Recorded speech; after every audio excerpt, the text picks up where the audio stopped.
Bien, en esta oportunidad vamos a ver una técnica utilizada dentro del grupo de la electroterapia, que es actuar en aquellos grupos musculares o condiciones patológicas donde exista una alteración sí nerviosa. Cuando vimos anteriormente el capítulo de electrogimnasia, hablamos de los diferentes abordajes, pero donde existía una integridad del nervio, ¿no es cierto?, con el músculo. En este caso vamos a ver, por un lado, una modalidad interesante que habla de lo que es el electrodiagnóstico, ¿sí?, a los fines de valorar cómo se encuentra la respuesta muscular ante un estímulo eléctrico, y evaluando la integridad, digamos, del nervio con los músculos, y vamos a ver también una técnica de tratamiento para este tipo de condiciones. Entonces, en esta parte vamos a ver dos temáticas relacionadas, que están relacionadas.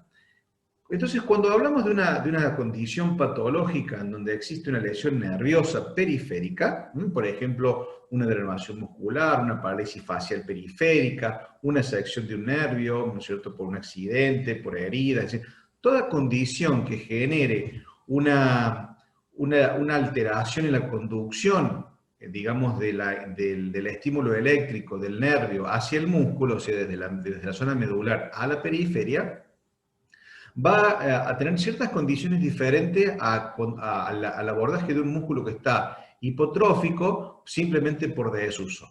Cuando ocurre una condición, como en este caso, donde hay una interrupción de la información nerviosa hacia el músculo, debemos tener en cuenta que los parámetros son totalmente diferentes a lo que hemos visto anteriormente.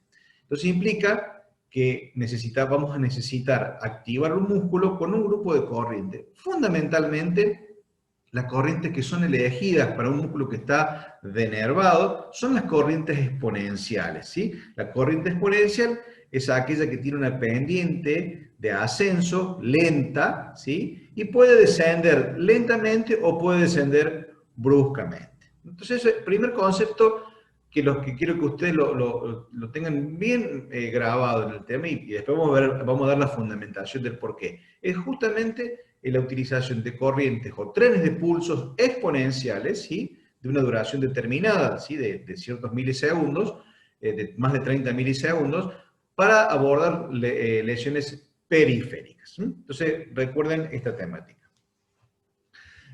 Pero para poder determinar, y vamos a jugar un poco con estas dos palabras, electrodiagnóstico y electroestimulación selectiva, ¿no? O dos técnicas, por así decirlo. El electrodiagnóstico es una modalidad, ¿no es cierto?, que nos permite valorar el rango o el grado, ¿no es cierto?, de una denervación de un músculo o de un grupo muscular. Nos permite dar como si fuera un electromiograma. Si ustedes no lo han escuchado alguna vez, es una valoración de la velocidad de conducción que se hace a través de un estudio un poco más cruento, en el sentido porque se colocan agujas en diferentes troncos nerviosos y músculos, donde se circula una corriente eléctrica y se miden ciertas velocidades. En este caso, vamos a usar electrodos de superficie, muy simple.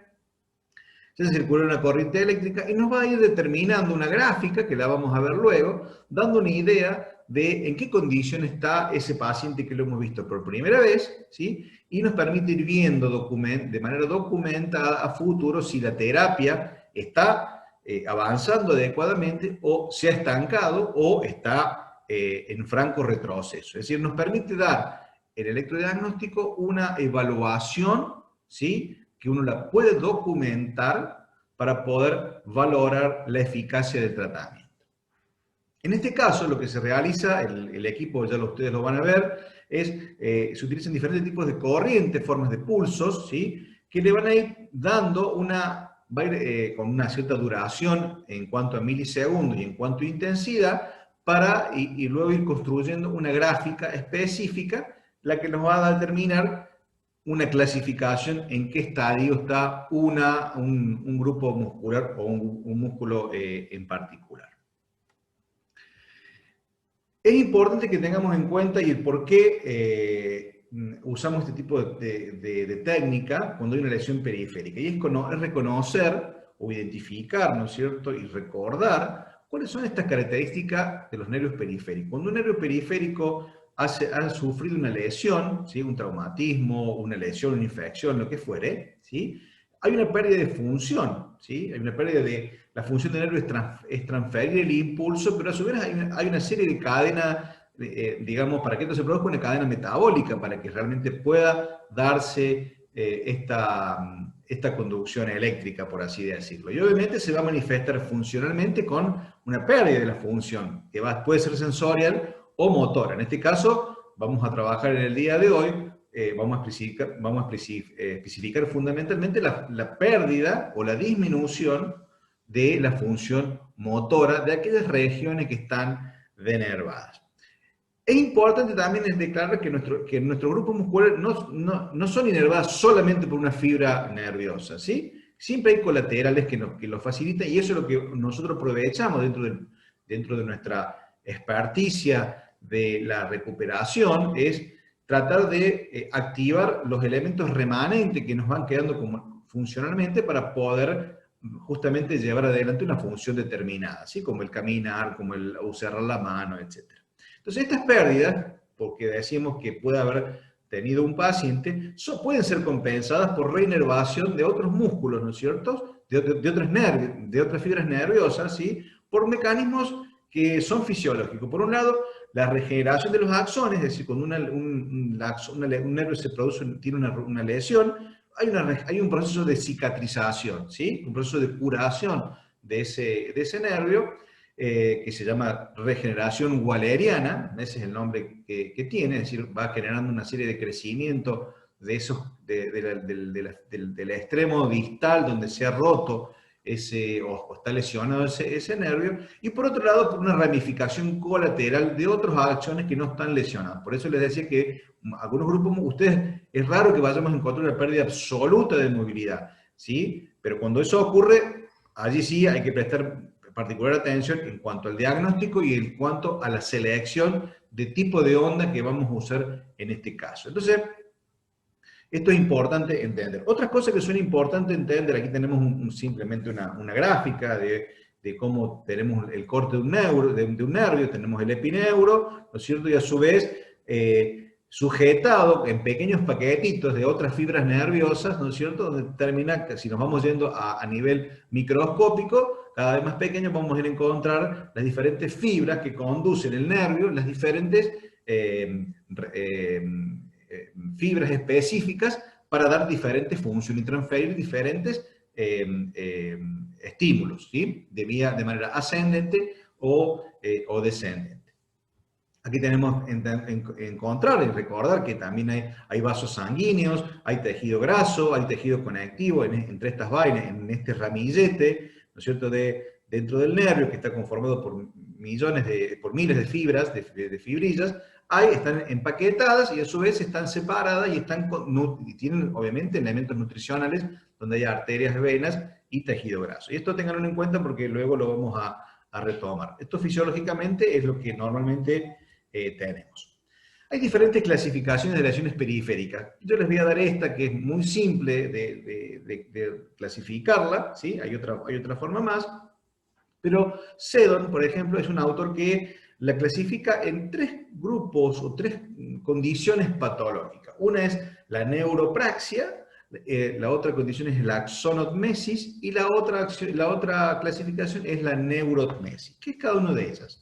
La neuropraxia es simplemente una interrupción transitoria, ¿sí?, de la conducción nerviosa que generalmente está producida por una contusión, una compresión o un edema.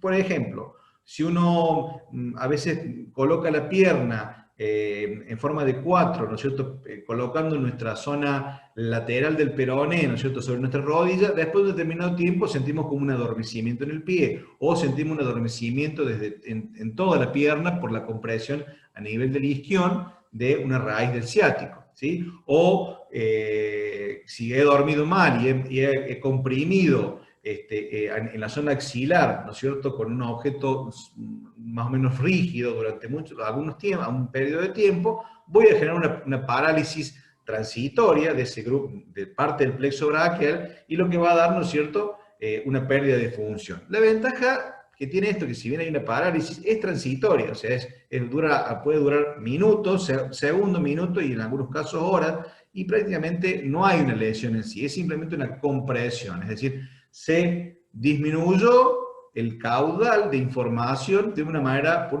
un efecto de tipo compresivos.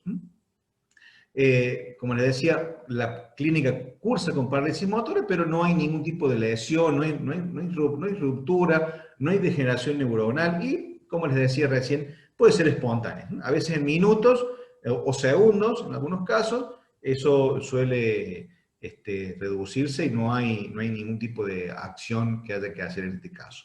Ahora bien, cuando hablamos de una axonognesis, es la ruptura de una sección de un grupo de axones, ¿sí? ¿Sí? Pero hay una preservación del tejido conectivo, es decir, el esqueleto, por así decirlo, de la axón está contenido. Hay una lesión, ¿no es cierto?, de algunas fibras axonales, pero no todo el armazón.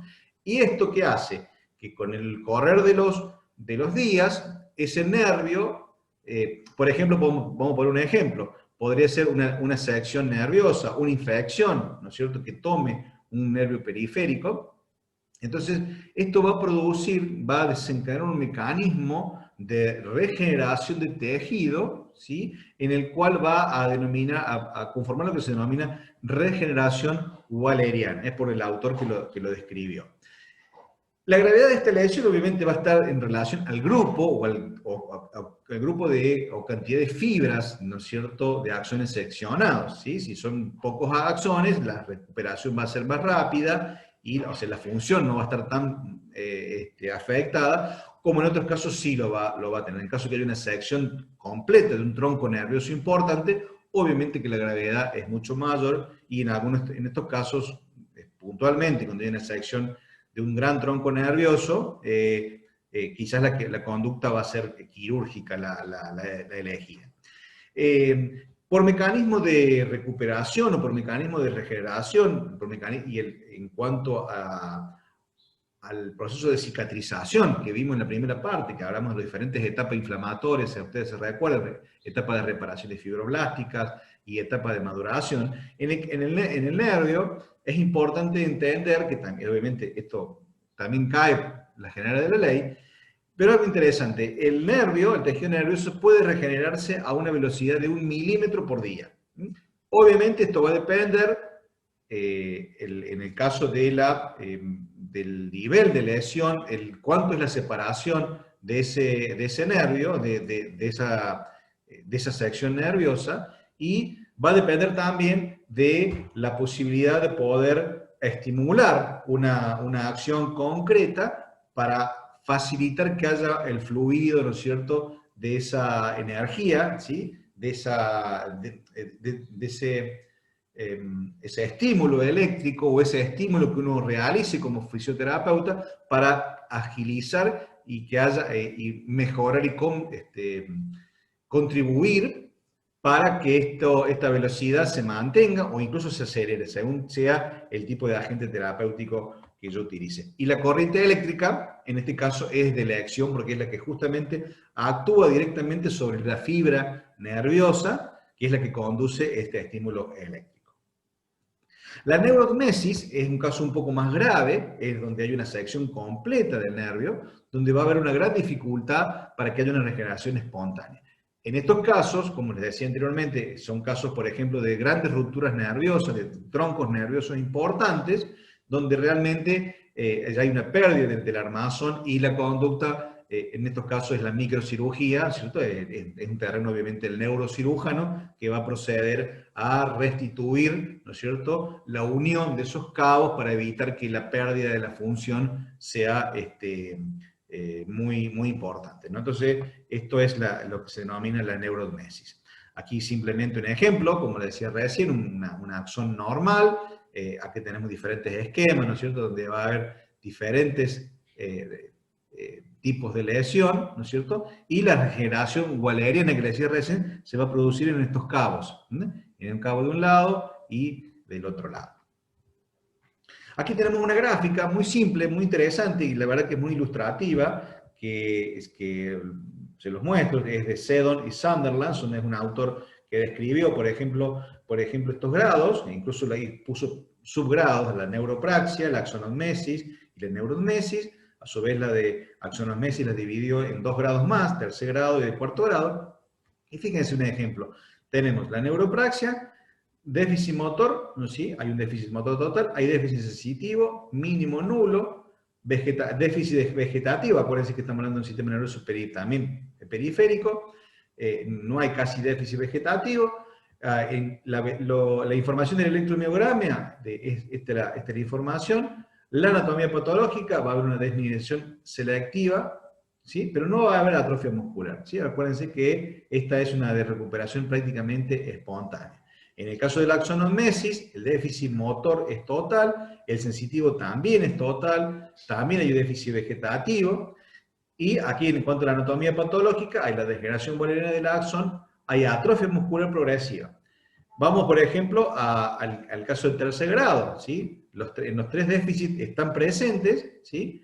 En cuanto a la anatomía patológica, hay desmineralización, interrupción del axón, degeneración boleriana y puede llegar a haber fibrosis intrafascicular. Y esto es un tema interesante, tengan en cuenta este tema, este punto, porque justamente los objetivos de la estimulación eléctrica que vamos a ver luego es precisamente tratar de evitar esta situación de fibrosis.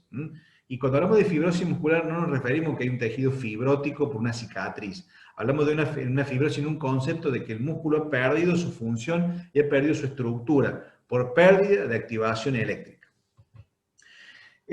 Vamos, por ejemplo, a la neuromesis en el cuarto grado, ¿sí? Se le suma la desmineralización, la interrupción del axón, degeneración, hay rotura del perineuro y hay fibrosis intra y perineural. Ya la cosa es un poco más grave y obviamente la neuromesis tenemos una situación sumamente complicada. Sección total del nervio, desmineralización, interrupción del axón, interrupción de las estructuras conectivas, por lo que va a perjudicar cualquier condición de poder recuperar, de poder cicatrizarse. O sea, al haber perdido esta estructura del tejido conectivo, de los vasos, ¿recuerden el corte que veíamos recién del nervio? Al haber perdido la conectividad con los vasos sanguíneos, va a verse afectada notoriamente la función. Por lo tanto, es un caso más grave, las posibilidades de atrofia muscular son prácticamente inmediatas, por lo que lo hace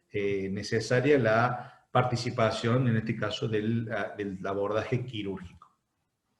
Aquí tenemos, por ejemplo, un cuadro comparativo de qué es lo que ocurre en cuanto a la evolución y el tratamiento. La neuropraxia, que prácticamente no hay abordaje de tratamiento, hay abstención, es decir, uno no hace nada. Fíjense en los otros casos, la axonomesis y el axonomesis de tercer grado de Sunderland, nuestro abordaje como fisioterapeuta es fundamental, es fundamental.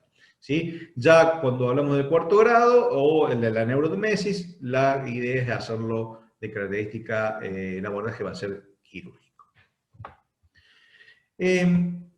Vamos a recordar un poquito algunas cuestiones que tienen que ver con la estructura del músculo, del músculo que está denervado, ¿sí? La unidad motriz, recordamos, está formada por una motoneurona, la motoneurona alfa, que ustedes la habrán visto en fisiología y en histología el año pasado, donde hay una motoneurona alfa que está ubicada en el axis anterior de la médula, que es la motoneurona, digamos, o la neurona que envía un estímulo voluntario, ¿sí? Activo. Hay un axón, ¿no es cierto?, con ramificaciones, con diferentes conexiones colaterales, que mediante las placas motoras se conectarán con las diferentes fibras musculares. Habíamos hablado de placas motoras ya cuando veíamos electrogimnasia y el tipo de ubicación de estas placas motoras, preferentemente en los vientres musculares.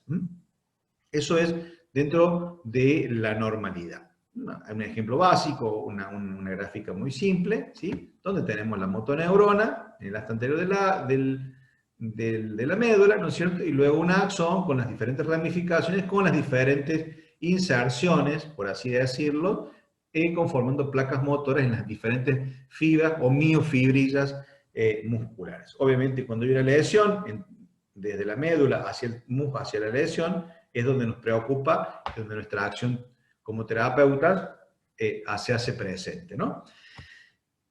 ¿Por qué es interesante que nosotros entendamos este concepto? Porque vamos a tratar la intervención precoz y temprana en nuestro accionar va a evitar una serie de complicaciones. Fíjense cuál es la característica que tiene un músculo que está denervado. En la fibra muscular se van a producir cambios degenerativos, es decir, la forma de la estructura de la fibra muscular va a verse afectada por esta pérdida de estimulación, o esta pérdida de conectividad que tiene y de tono. Ustedes también habrán visto el tono muscular, seguramente en fisiología y en otras asignaturas, posiblemente en neuro también la habrán visto, que habla de que el tono es una condición propia de un músculo que recibe una información, digamos, que lo mantiene latente. En este caso, cuando el músculo está denervado, ese estado de pretensión, por así decirlo, de activación, se ha perdido. Por lo tanto, ciertas condiciones metabólicas también se van a perder.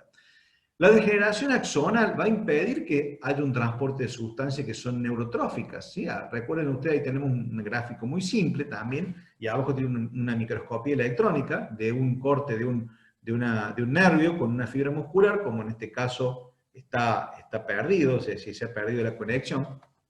Pero cuando hay una ruptura axonal, se va a perder la posibilidad del transporte de las sustancias que van a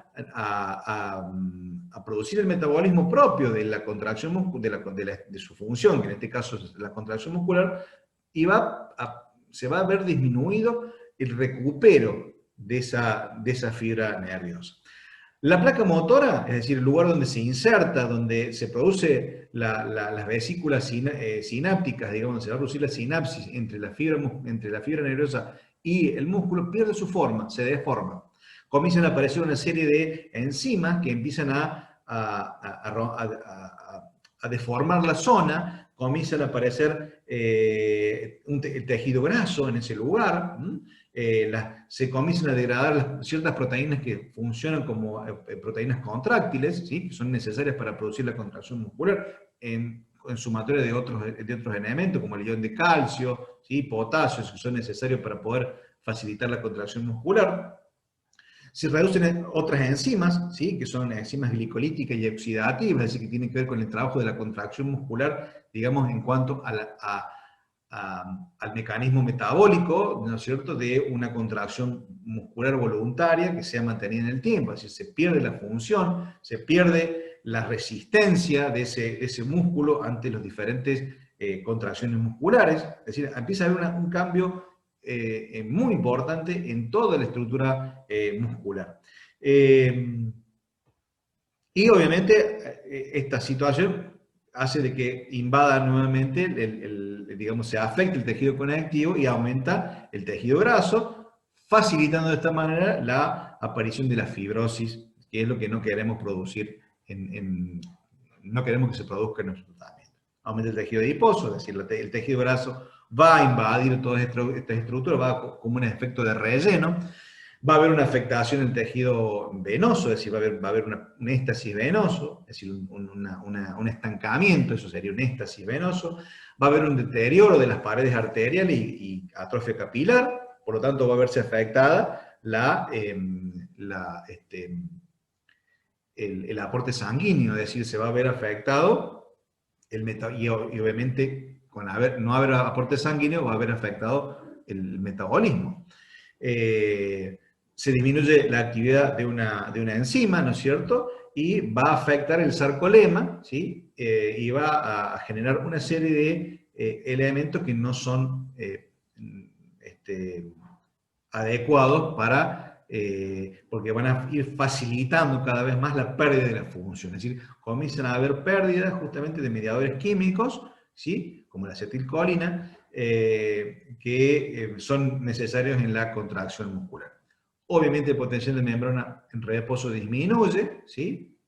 Y aumenta el periodo refractario. Entonces, para tener en cuenta, teniendo en cuenta estas situaciones fisiológicas que acabamos de describir, ¿sí? Es importante de que para producir un estímulo de una fibra muscular que está denervada, recuerden, cuando hablo de denervado es una pérdida de información de parte del nervio al músculo, ¿sí? Son impulsos eléctricos de de gran intensidad y gran duración, ¿sí?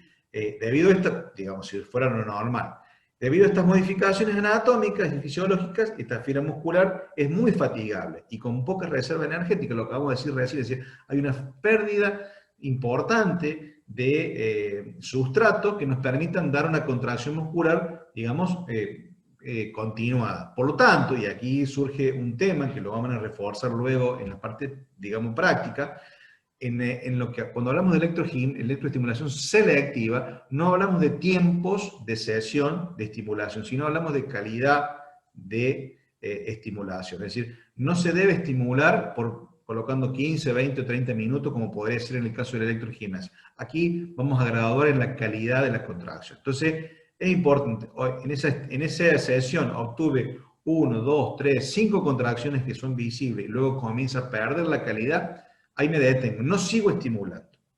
Si yo sigo estimulando, voy a generar un efecto colateral que es no deseado. Una fibra muscular que se ha fatigado, ¿sí? Y yo la sigo estimulando, lo que voy a producir es una modificación y voy a generar, en algunos casos, un cuadro de espasticidad, que es lo que yo no quiero, ¿sí? Y una fatiga muy, muy rápida. Entonces, esto es importantísimo, no se gradúa o no se dosifica una sesión de electroestimulación selectiva por tiempo, sino por calidad de buenas contracciones, que pueden ser pocas en la primera sesión. Este músculo que está parcialmente denervado, hay fibras que están inervadas y hay fibras que están denervadas. O sea, hay una mezcla, como decía anteriormente, lo que más o menos permite la funcionalidad. Este porcentaje está en función del número de acciones que han sido lesionados, ¿sí? En el músculo que está totalmente denervado, la contracción muscular voluntaria es imposible. Es imposible.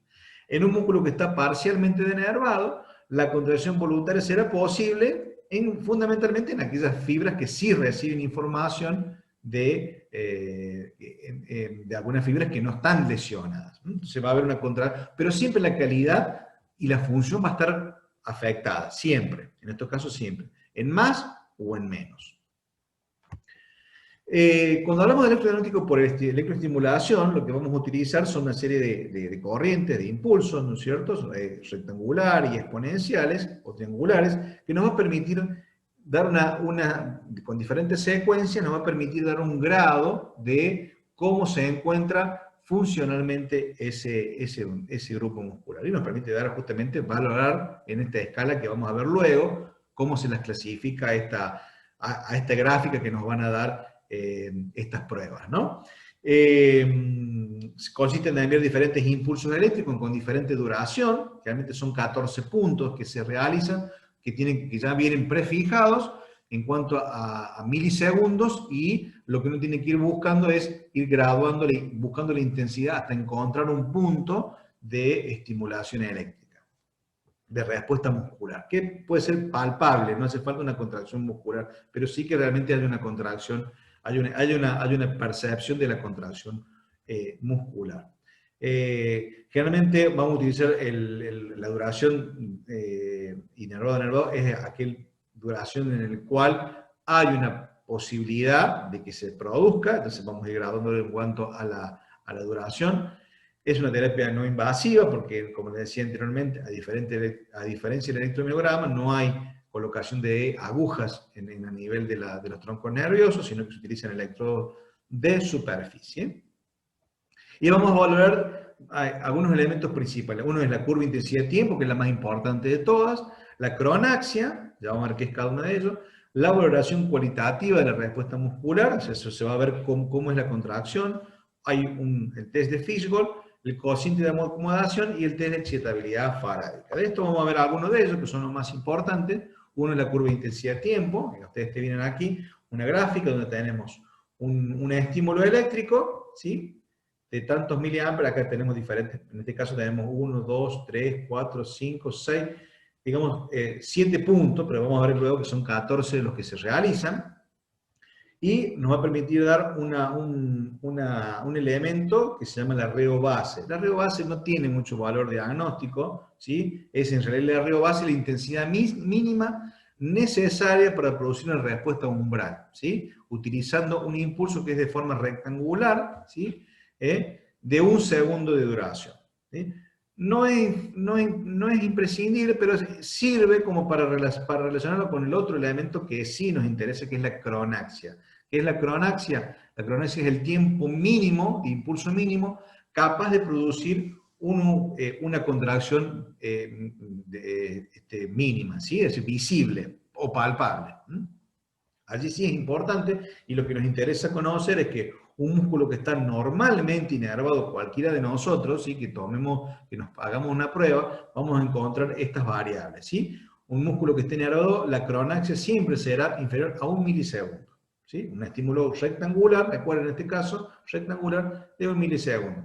Cuando encontramos que estos valores están entre 1 y 3 milisegundos, ¿sí? Indicarán denervación parcial. ¿Qué quiere decir? Si yo necesito más tiempo de estímulo para lograr una contracción muscular. Es decir, normalmente nosotros, un músculo que está normalmente inervado, responde rápidamente a un estímulo de rápido ascenso. En cambio, cuando necesito que tenga más tiempo para producir la contracción, hay una situación que empeora, por así decirlo. Es como que se necesita mayor tiempo de estimulación para producir un estímulo eléctrico. Entonces recuerden ustedes como otro tip. Los músculos normales responden muy bien a estímulos de rápido ascenso. Por eso la estimulación o la elección de la corriente, recuerden la corriente rusa, recuerden las corrientes interferenciales, ¿sí? Que eran de corrientes de rápido ascenso, porque estamos trabajando con otra condición, ¿sí? En músculos normales. En estos músculos, los músculos que están denervados, necesitamos otro tipo de estímulo. Entonces, la cronaxia, ahí ustedes tienen qué es lo que nos está indicando. Si yo tengo en la prueba, me da una cronaxia de 1 a 3 milisegundos, hay una elevación parcial, ¿sí? Con afectación leve, pero podría ser una paresia, por ejemplo, que un grado menor a la parálisis. Entre 3 a 6 me va a hablar de una elevación parcial con afectación moderada. Entre 6 a 30, bueno, con mayor afectación, y por encima de los 30 milisegundos, ¿sí? De cronaxia, estamos hablando de una denervación total, ¿sí? Obviamente sería un grado, como si fuese un grado 4, ¿sí? De la clasificación de Seddon, ¿sí? Y Sunderland, es decir, vamos a encontrar esta situación. Es importante que ustedes traten de entender esta metodología. La valoración cualitativa de la respuesta muscular es otro elemento que vamos a tener en cuenta, es que cuando un músculo normalmente inervado está preservada, ¿no es cierto?, esta integridad neuromuscular, la respuesta es viva, rápida, o sea, rápidamente el músculo responde y responde masivamente. Toda esa fibra muscular o ese grupo muscular va a responder de manera rápida y masiva. Cuando vamos a estimular un músculo que está parcialmente denervado, ¿sí? La respuesta es mucho más lenta, es menos vigorosa, es como perezosa, es decir, es como que está en formas como si fuera una fasciculación. Eso sería una forma vermicular. Después vamos a ver algunos ejemplos. Y durante la realización de la curva de intensidad-tiempo, vamos a valorar cualitativamente la respuesta muscular. Vamos a observar y vamos a palpar, ¿sí? Qué pasa con esa contracción muscular. Entonces, evaluación cualitativa. Hablamos de intensidad-tiempo, evaluación cualitativa. ¿Cómo es esa contracción? Fíjense, esto sería, en la gráfica A, sería un estímulo normal. Cualquiera de nosotros en un músculo normal responde muy bien a este tipo de estímulo, de 1 milisegundo. Un músculo normal, este sería un músculo normal, y este sería un músculo que está denervado, ¿no? En este tipo de estímulo, vamos a ver que la respuesta es rápida, es viva, ¿sí? Cuando hablamos de un estímulo en forma B, que es de 30 a 300 milisegundos, esta es la forma de respuesta del músculo normal. Fíjense, en este gráfico de abajo sería el músculo que está parcialmente denervado. En el estímulo A, que ustedes ven acá, el músculo que está denervado directamente no responde. Por eso necesitamos otro tipo de estímulo. Fíjense cómo va comparando los diferentes tipos de onda que vamos a usar, A, B, C, D, en este gráfico, y fíjense cómo se va comportando la contracción en un músculo normal, fíjense cómo en el músculo normal, cómo estos tipos de estímulos empiezan a perder calidad. Es más, en un músculo que está sano, este tipo de estímulos de larga duración son molestos. Son molestos para cualquiera de nosotros si colocamos. En cambio, para una persona que tiene una lesión periférica, no son molestos y la eficacia o la contracción es mucho más visual, mucho más perceptible. Por eso lo que les fíjense ustedes, este gráfico del medio sería un músculo, la respuesta a un estímulo eléctrico, este sería la respuesta del músculo normal y este sería la respuesta al músculo que está denervado. Y fíjense este tipo de estímulo, un estímulo exponencial, de pendiente exponencial, ¿no es cierto? Y de descenso brusco, como prácticamente en un músculo que es normal, no hay respuesta. Un músculo que está normal no responde a este tipo de estímulos.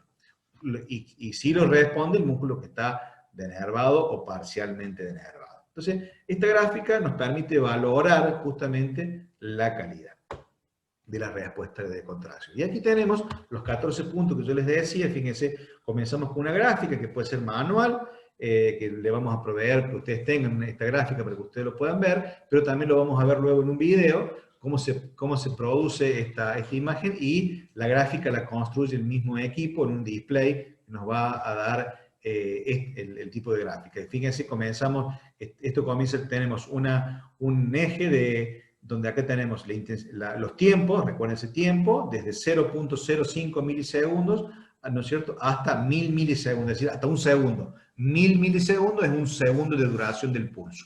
Entonces ustedes fíjense, y ahí va tomando diferentes puntos que son prefijados, 0.05, 0.7, 0.1 y así sucesivamente hasta llegar hasta un segundo, y luego vamos a ir dando en miliamperes.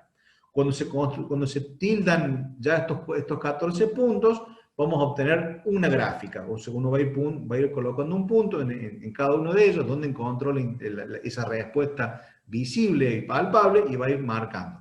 En el caso del equipo, que lo va a dar el display, lo va a ir haciendo automáticamente solo. ¿Y qué vamos a obtener? Fíjense, que es normalmente, fíjense, el tipo de curva 1 y 2 son consideradas normales. En el caso de la 1 sería una hiperexcitabilidad, pero más o menos ustedes van a encontrar, la mayoría de los casos, vamos a encontrar como este gráfico número 2, ¿sí?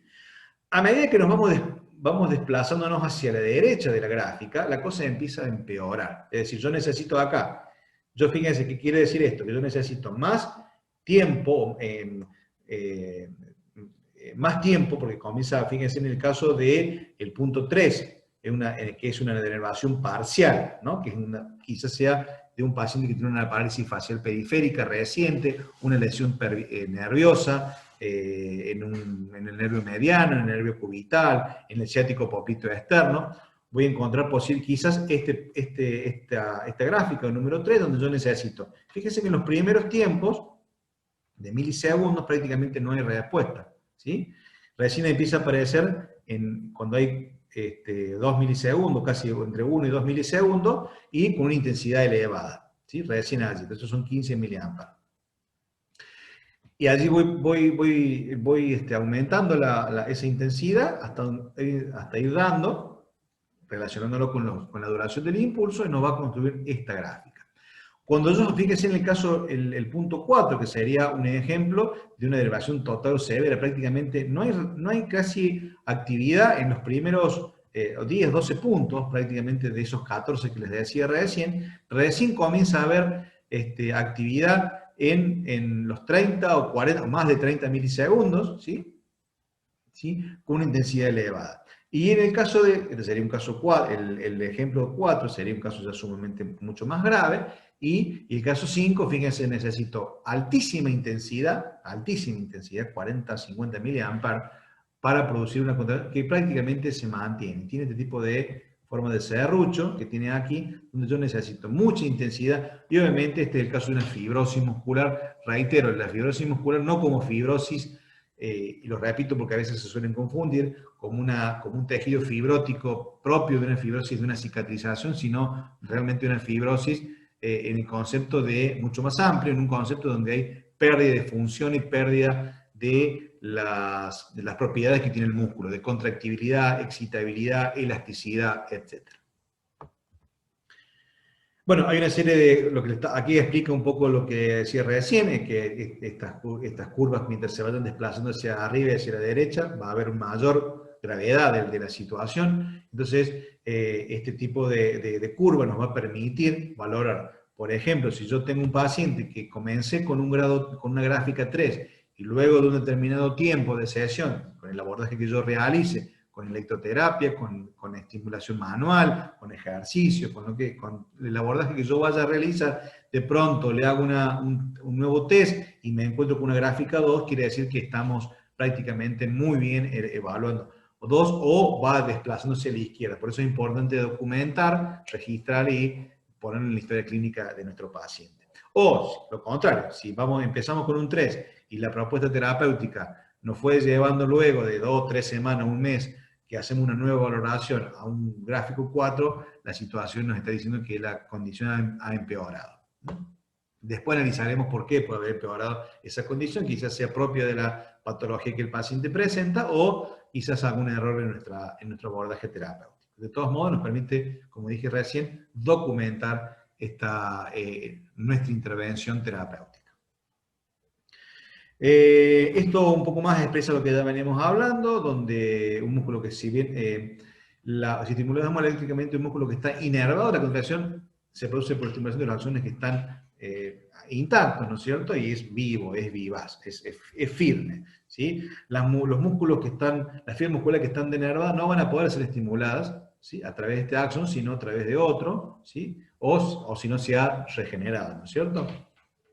Si no se produce porque hay una alteración en ese sector, esto complementa un poquito más lo que decíamos anteriormente. Se necesitan obviamente estimular directamente el sarcolema, por eso se necesitan intensidades altas en un músculo que está denervado. Lo mismo en la curva de intensidad de tiempo, analizamos intensidad de tiempo, lo que decíamos recién, los 14 puntos en cuanto a milisegundos, a duración del impulso, con relación a la intensidad en miliamperes, registrado en esa gráfica. Bueno, esto explicita un poco más lo que veníamos diciendo recién.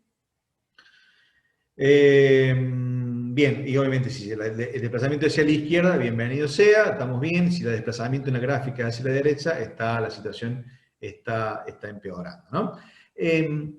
Hay algunos estímulos, ¿no es cierto?, que en la terapéutica de elección justamente nos permite, el electrodiagnóstico nos va a permitir luego hacer la electroestimulación, la electroestimulación selectiva, ¿sí? Es la que nos permite dar el parámetro de cómo actuar para después elegir el rango, los diferentes parámetros de anchos de pulso y demás, para poder llevar adelante la terapéutica. El principal objetivo, obviamente, de la electroestimulación va a ser, obviamente, recuperar el metabolismo de la zona a través de esta estimulación y evitar la fibrosis que dijimos anteriormente.